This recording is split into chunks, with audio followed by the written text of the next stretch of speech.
so I have it paneled here. We'll eventually fix this and cap it so it's a lot more clean looking. That's supposed to be an auxiliary cap, just in case he wants to run extra wires or anything. We are going to take these screws out. So what we can do is use this as a slope to pour fluid down in there. Otherwise, we're never going to get an accurate pouring, and it would just be very hard to do it.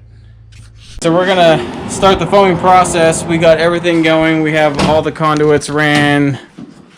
We have all the bleed off hoses ran. We have all the fittings ran back there. And so my son is here. He's going to be in here because when we pour this around, it's going to expand. And when it does expand, if it's going to push against something that will flex, you need to have pressure there. So when it expands against the walls here and it kind of bloats them in, my son will be in there to kind of press against them and hold them to shape until the foam stops expanding. At that point in time, it'll stay to fit, and then these walls will be very, very stiff. Same thing with down here. And by the time everything's done, you can stand in these totes like nothing. They're very, very strong, very rigid, and inflexible at that point in time. Is what they need to be. We're going to end up running a big quart. Remember last time when we did those and we kept having to, we were using cups that size, and it was going nowhere.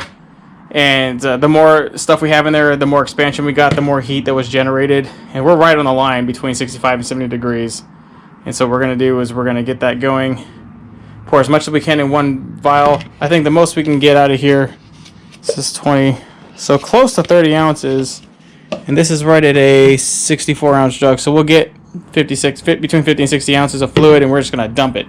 I think an ETA of 80 would be what it was going to take, in my estimate, to top of those big foam bunkers, those big foam bunks in the back of the Lund. So we're at least going to see what happens at 60 ounces of fluid this time.